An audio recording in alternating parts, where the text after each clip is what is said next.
Hey, Deliberate Leaders. I am your host, Allison Dunn, executive coach and founder of the Deliberate Leaders podcast, dedicated to helping leaders build strong, thriving businesses. Each episode, we feature inspiring interviews to help you on your leadership journey. And today's guest is no exception.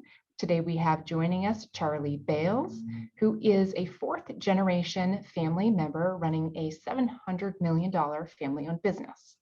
As a VP of Human Resources and internal distribution of ABC Fine Wine and Spirits, he oversees 126 stores in Florida and oversees over 1,600 employees, which I think is incredible.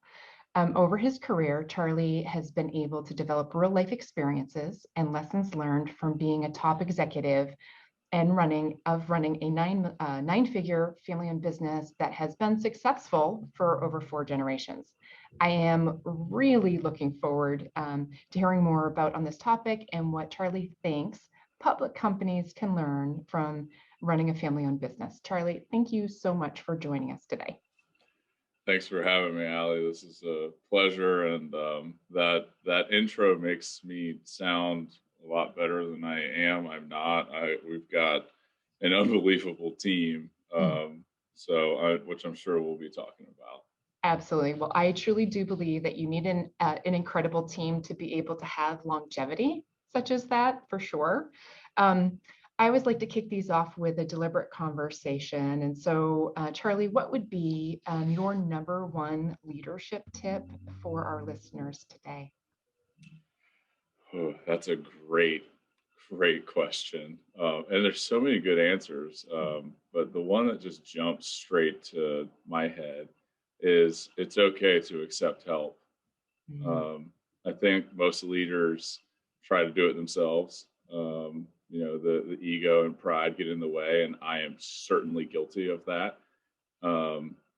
But it's let your team help you, and then you'll be helping the team by doing that.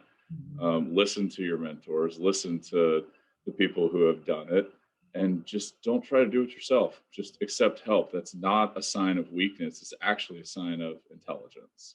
Yeah. I think that also just really re-emphasizes, everyone who's surrounding you, like we're all in it together as opposed to always looking to one person for the answer. So let people help you. Love that. That's a great tip, Charlie. Thank you. One of the things that I don't often share in the podcast interviews, but I was born and raised in a family business. We have 4 generations working in our business back east, which is based in New Hampshire. And the 3rd generation has just now done a full completion succession plan. So my sibling bought out my father. So he's now officially done the transfer of the torch and whatnot, which is like a really big deal. Huge. And I hope that someone is interviewing my nephew or my nephew's children, 20 years from now, and they're running the business. Like that would just make my heart so incredibly happy. So kudos to generation after generation. That's amazing. So my question for you is, why do you believe that such a big fraction of family-owned businesses typically are not able to survive over the long term? What would be your insights? Probably because at some point the foundation was cracked. And I can tell you what I mean by that. That the family businesses, or really just businesses in general, that I think survive are rooted in a deep foundation that the business is at the core of. It's not about the individual. It's not about the 3rd generation over the 4th generation or the 2nd generation. And everybody understands that. They understand that, Charlie is not the person who's most important. ABC is the company and the entity that's most important, or a shareholder that's part of the family that isn't even involved in the business is not the most important. It's the business at the center. That's the foundation. And, I would say that my opinion is that any time a company fails, it's because somebody or something thought they were bigger than the business itself, and they were somehow able to crack that foundation. And that's not what has happened at ABC. And I think that the third generation who's leading the company right now, which is my father and my uncle, um, and an older cousin of mine, they uh, they put the foundation at the center and taught us, the younger generation, fourth generation now, that you're not bigger than the company. And even though, in me speaking for myself, that was a hard lesson to learn that I fought for a while. That they being the third generation, allowed me to figure out, the right way, and that actually there's a reason why we've been around for 85, 86 years, and it's because of this foundation. And if you think you're bigger than that, this probably isn't the right place for you. And it's that was an unbelievable lesson to learn that I think can transcend across any kind of business, private, public, family, you name it. It's just the foundation needs to be the business and the success of the business, and everybody has to respect that. Right. Um, as a coach, I do a lot of work on repairing foundations. I sort of feel like sometimes I'm a construction worker, right? Because every business does have a foundation, but if it's not a solid foundation, it's hard to grow on, it's hard to scale on. And I commend you for 126 stores that are all family owned and operated, correct? Yeah, correct. How many of your 1,600 employees are family members? Well, I'll give you an interesting answer. Technically, I think 9, maybe 10, but that I would say 1,600, because that's the culture of our company. It's one of family, and that doesn't mean it's all rainbows and unicorns all the time, because families fight too. However, that's how we look at our team members. We look at them as part of our family, and I think that that's key to the foundation of who we are. So, two answers to your question: 10 or 1,600. I feel like that's an important component to bring up, because I think you almost have to have that in order to have the longevity and the seniority and the like the length, the lifetime success. I mean, I'm of employees staying for a long time and having them feel like they're part of the family in your family business. I love that. Um, One of the things that you pointed out in your topics is that there's a lot of things that public companies can learn from family businesses, and I would love to dive into that. Sure. The one that just pops straight into my head is long-term thinking, where most public companies, and not all of them, there are some great public companies, but so many of them just think quarterly. And I get it. You kind of have to, or even yearly, because your shareholders want either a quarterly dividend or a yearly dividend or something. That's what they've come to expect. So we don't have that obligation.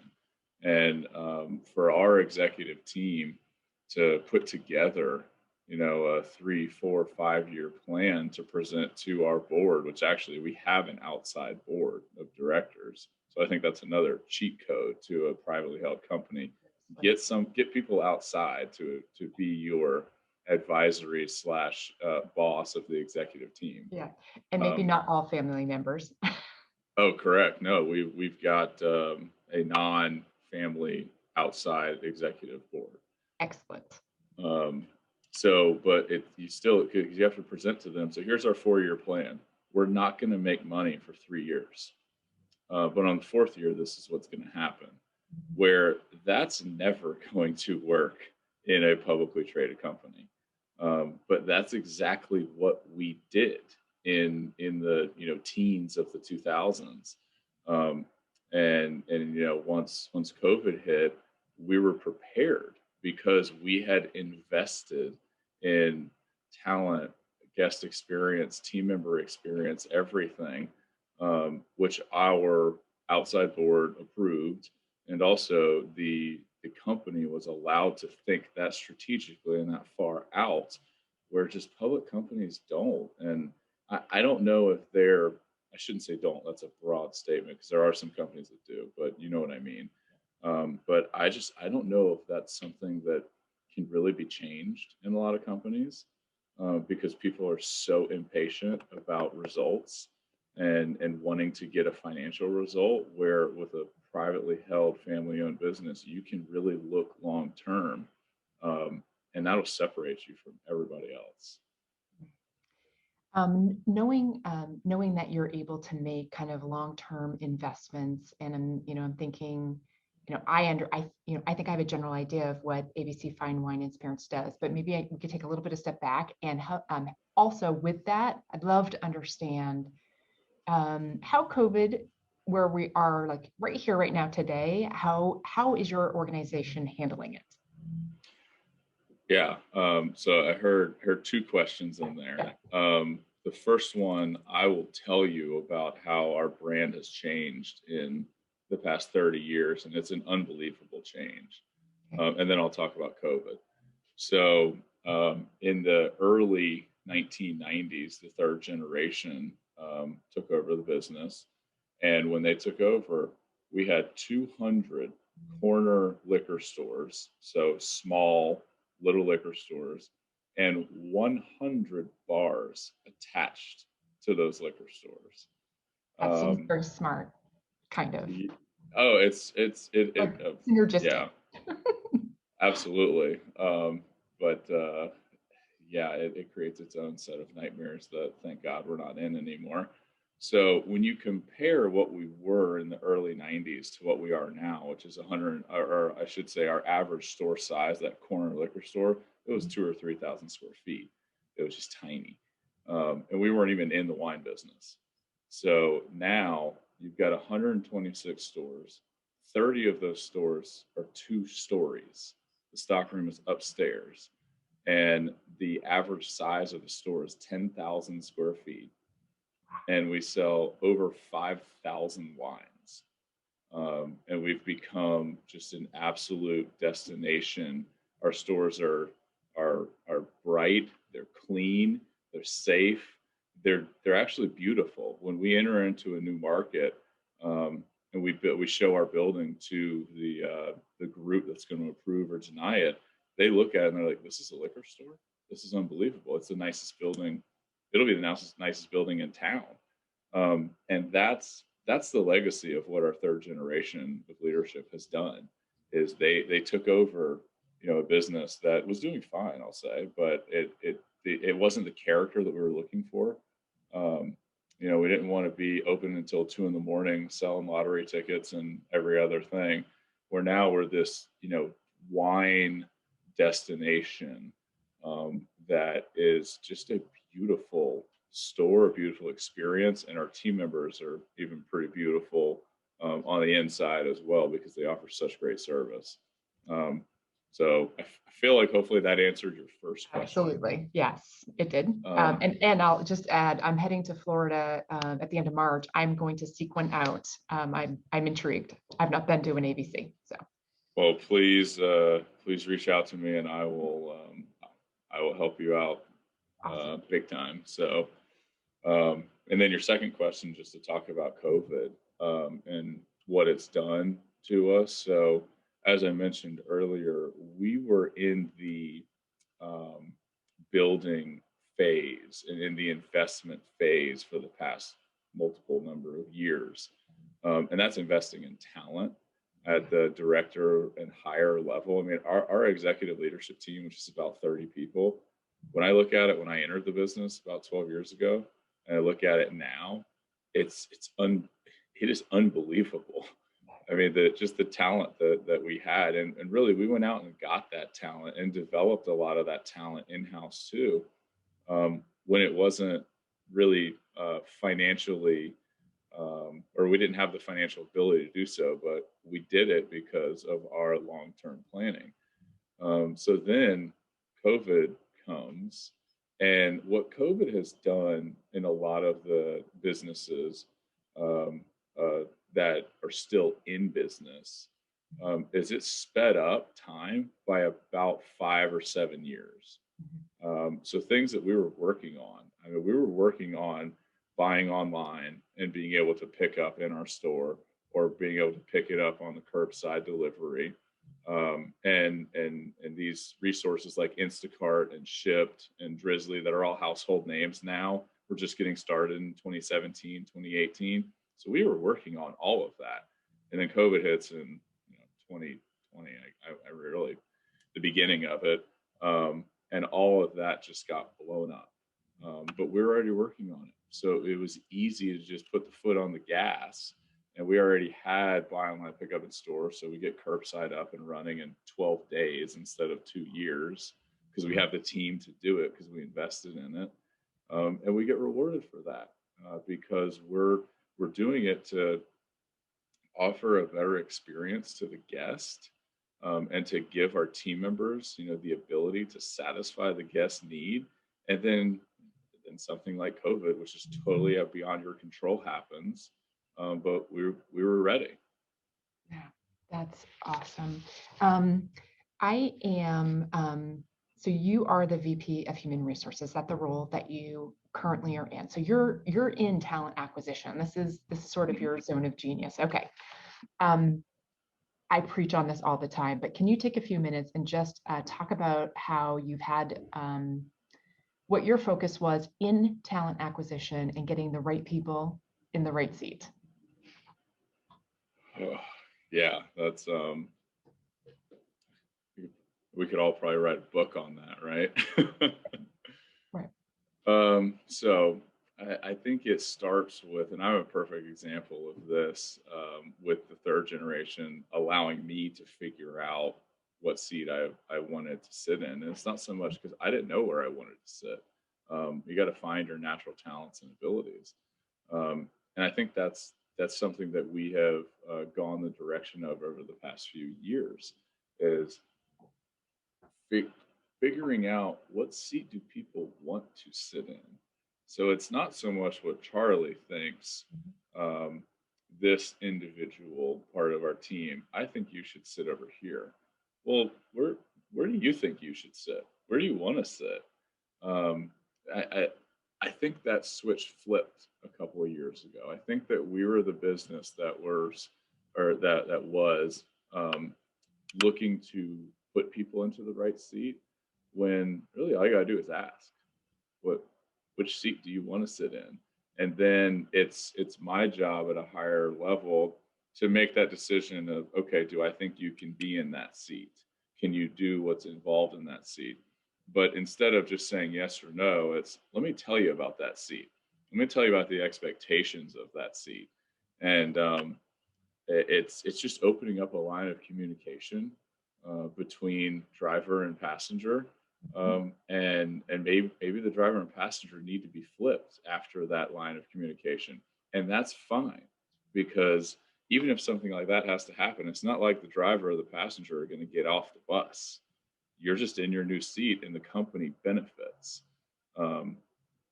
So that's the way that we try to look at it, as an open dialogue of figuring out between team members which seat do you want to sit in, and then giving them the tools necessary to succeed once we all decide on that seat together.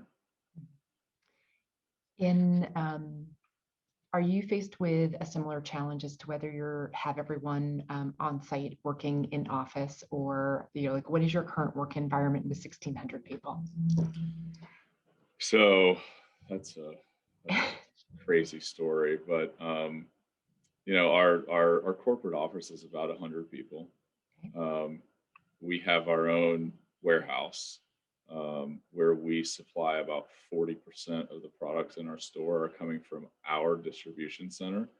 And we also have our own maintenance department that builds a lot of furniture and displays and things for our stores. So we're the definition of that family business that still kind of does everything. I mean, we have our own plumber on staff who is unbelievable. Um, Wow. and and wow, is it nice to have your own plumber when your bathroom at our store sports center goes out. Yeah. Um, so a lot of those jobs you cannot do remote. You can't run a warehouse remote. You can't work in a warehouse. But frankly, I would argue you cannot run a warehouse remote because people need to see you. And as an HR department, it's our job to be there for Mhm. people that are on the job. So maintenance and warehouse, they never missed a day. They never skipped a beat. We've done substantial amounts of change and everything that we can to protect everybody. And our stores too. You can't run a retail operation remotely. Right. So of course you can do marketing and IT and a couple of jobs remotely. Um, and we've done that. Our office has been, gosh, closed for a year, I Mhm. guess. But there's still 15, 20 people at the office every day because we kind of, I, I will say that we have to be. However, everybody that goes there wants to be Mhm. there. So it's a big difference. And we've been extremely fortunate that we already had a somewhat relaxed store support center, which is what we call our corporate office, our store support center. That environment has always been somewhat relaxed, and we let people work from home and work remotely and take days to do that. So our productivity went up um, when Mhm. everybody had to go home and were forced to. So it's been a wild ride that I think a lot of great lessons were learned that will stay as the norm um, well into the future, if not forever. Yeah. And I think that there's a lot of really great changes that have happened because of that as well. Um, so in addition to your role that you have at ABC, you also noted that you are a secret entrepreneur. Can you explain what you're currently working on and then any advice you may have to our listeners who are starting something for the first time or planning, another venture? Sure. Yeah, I have my great grandfather who started ABC. His name's Jack Holloway. He's clearly an entrepreneur because he started our business when his boss told him, "Nah, selling liquor is a dumb idea because prohibition had just ended." And Jack's like, "Yeah, okay, here we are." And of course, I mean, there's just everybody in our family just has their brains are always thinking. I can think of dozens of things that my dad has always been involved in. However, ABC is still the foundation and the core, and gets the most attention of everything because it's what everything sits on top of. But my passion project that I'll call on the side came as a result of having kids. And my wife and I, we have 7, 5, and 1. They're all halves. They're all summer birthdays. So our house is very loud and busy, Mhm. and fun. Our 7-year-old, she's the only girl. The other two are boys, and Vivian is her name. Um, she's really the reason why. Um, she's a super healthy, great kid now, but it was a rough start. She was in and out of the emergency room a couple times for a number of things, including 106-degree temperature and not being able to breathe one time very well. That was a nerve-wracking car ride there. Um, and it got to the point where Leanne, my wife, and I were just like, we've taken all the drugs that they told us to take. We've gone to the doctors. We don't like the answers. So we need to fix this. So we both really just dove into books, podcasts, literature, everything, Google, everything we could find. And you find this whole another universe out there of people just like Leanne and I trying to do the same thing. and hey, read this book, check out this podcast. I probably listened to 1,000 podcasts about health and wellness and food in particular. And I've probably read about 50 books written by doctors who have they're a doctor of medicine. They're a family physician, but they also are a best-selling author about diet and nutrition. I mean, reading those people's books is like a cheat code to life that I wish more people knew of. So we started making substantial life changes with diet and sleep and just our routine. And one of those being an emphasis on protein and collagen protein as well. And most people, when you say the word collagen, they think, oh, that's like lips and hair, right? Nope. Well, yeah, but it's a lot more. It's your stomach lining, and it's your knees, and it's your blood vessels, and it's when you're looking at somebody, you're looking at water, gas, and collagen. Essentially, it's the most abundant protein in the body, and we used to eat it a lot as a culture, maybe 3-4 generations ago, and now we just don't. You eat boneless, skinless chicken breast. What in the world is bone broth? Is that like chicken broth? No, it's actually the bones, not just the meat. We don't even make it anymore. So that became a big part of our lives years ago. And I was getting my MBA at the time. And so I'm just thinking, I'm like, we're spending a ton of money on collagen supplements. I feel like I could do something better. And that's what we've done. We've created a multi-sourced collagen supplement that's available in a couple of different flavors and even for your pets. And that's the side project that I could talk about for hours about more of why and what we're doing and what the product does. But for the sake of your listeners' attention span, I won't go too long. I may have to bring you back for a second interview on that deep dive specifically. Sure. Just curious, what is the call name for your side passion project? So it's a horrible name because I'm not a marketing guy and all of that. I just called it CB, Charlie Bales Supplements.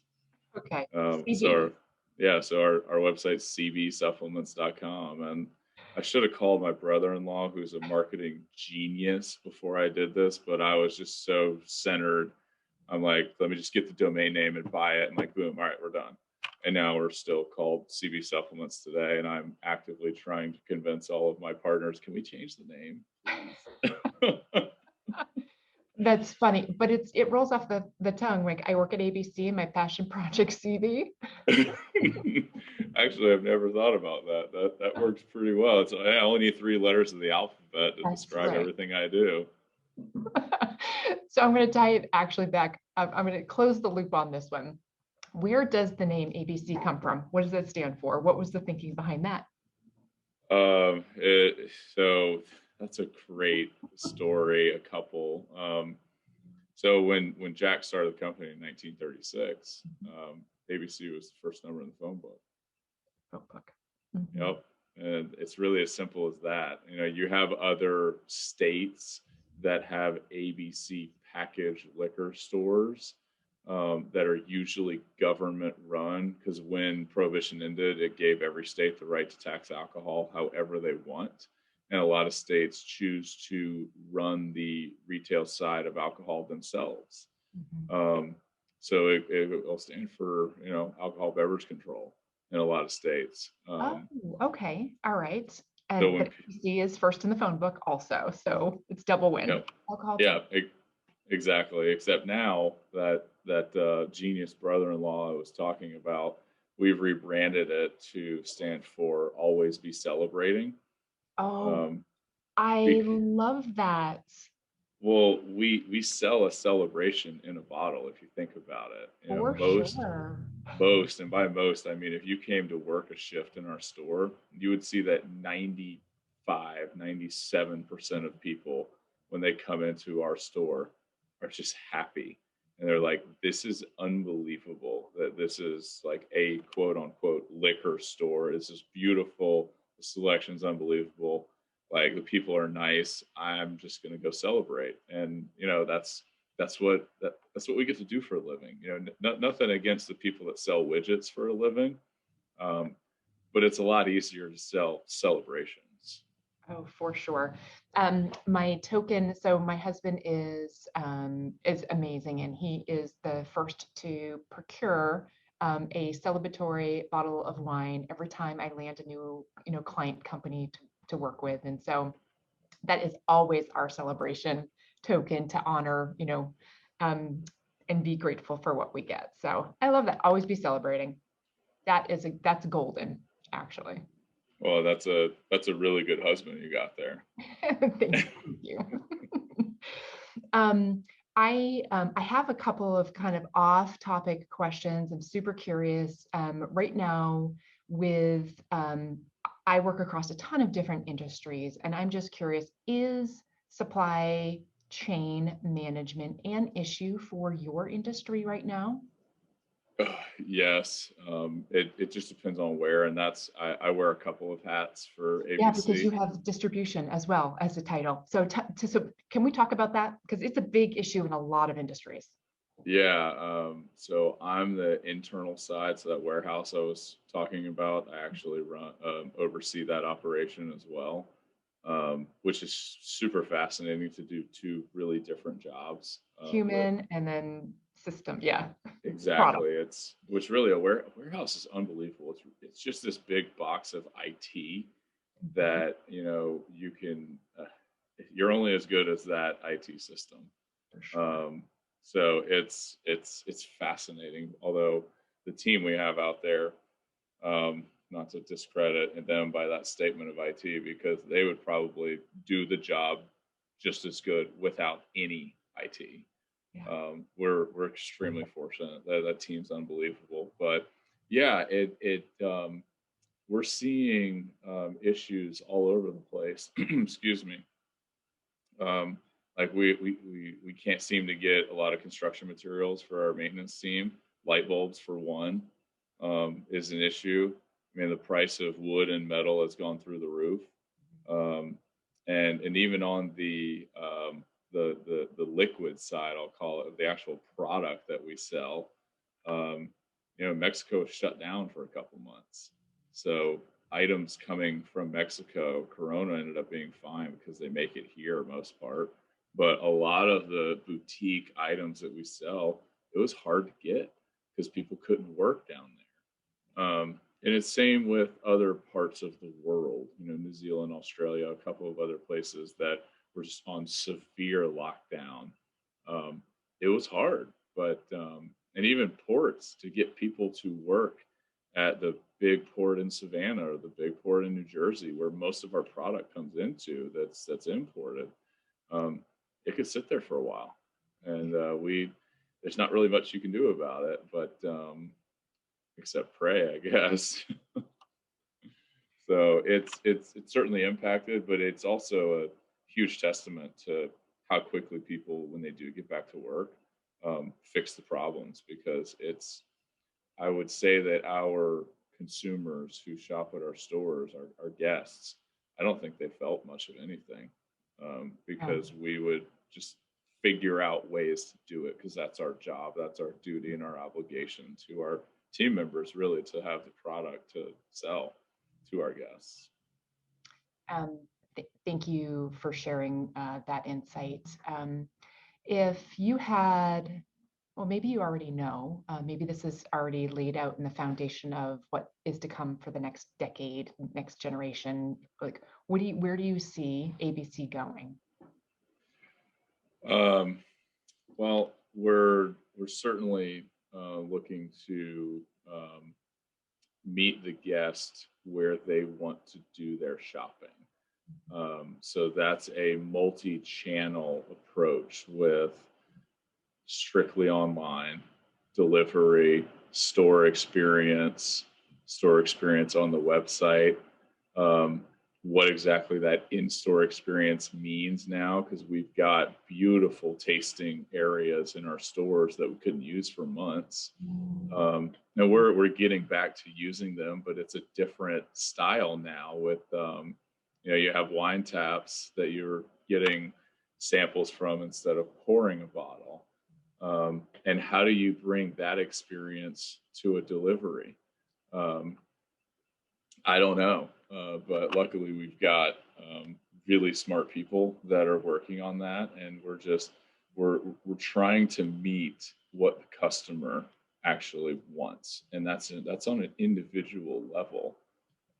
So I could see us continuing down that path, because that's what we were trying to do before COVID. It's just, like I said, everything got sped up. But we're going to adjust to this new normal, whenever that is, if that's this summer, this fall, or next fall. I think at some point we'll get back to what we all considered might have been normal, because we actually see on our side, just being a brick and mortar company that has a great e-commerce platform, people like to touch the bottle, because wine is different than shoes or sunglasses.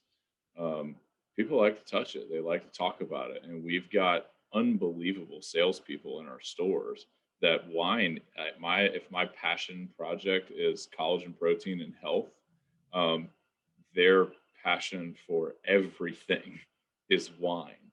And they're addicted to the craft of making an excellent product. And I think that people like to talk to them. So we're finding ways to get the online customer access to that individual, but I still think the majority of people like to interact with that person in person inside of our store. So we're attacking the need that we see on both fronts, both online and in our store. You don't by chance have any plans to build outside of Florida, like Idaho or, other places? We get asked that question. I probably get asked that question every day by somebody. And could you build one in Boise? That would be lovely. I mean, I'm one of those people, never say never. Right.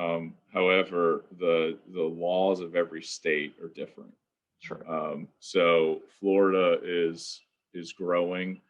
Mm-hmm. It's not cold here, which is a big benefit. And I don't see us going outside of Florida anytime soon. Okay. Because, if we wanted to go to Georgia, we could open up 2 stores. Mm-hmm. Because that would be the most feasible thing to do, go to Atlanta or go to Savannah. But you can open up 2 stores in Georgia. That's it, because their laws are just so much different than Florida. You can't go to Alabama because right. It's Alabama, the Alabama Beverage Control. So, I don't know. It's a really, really good question. And there's obviously other retailers, some of our competitors that are in multiple states. So it's certainly doable. But our business is just so much different. Our business model is so much different than any competitor that I could tell you about. But it's a great question. Yeah. And, I wish it were an easy answer, but it's just not. Fair enough. I think I'd be remiss if I didn't point out that if you've not, I assume that you do have Idaho wines somewhere in your store somewhere. But if it has not hit the radar, our wines are fantastic. And I questioned it at first, but I am a big fan. And that actually doesn't surprise me, just being a little bit of a wine geek. Because I think Washington State is one of the best kept secrets in the wine world. Yep. We're the second secret. And Idaho, it's almost the identical climate of wine country. So makes perfect sense. Yeah. Charlie, I want to just kind of put it out there. I've kind of led the conversation. Is there anything that I didn't think to ask you that you were hoping to kind of touch on today? Because I'm coming to a close, but I don't want to let it go without opening it up at least. No, this has been really fun. I love talking to really engaging people like yourself. And it's just, I just love talking to people. I love talking about what we do great and what we don't do great. And if there's, an audience that wants to hear it, I'm just grateful for you, Allison, to give me this platform. So I really appreciate it. And let me know when you come to Florida.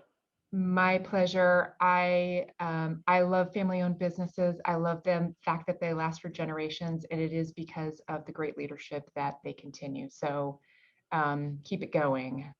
Charlie, I will let you know when I am headed your way, I promise, and I would like to find a location. All right. We can make that happen. Fantastic. Thank you so much. Thank you.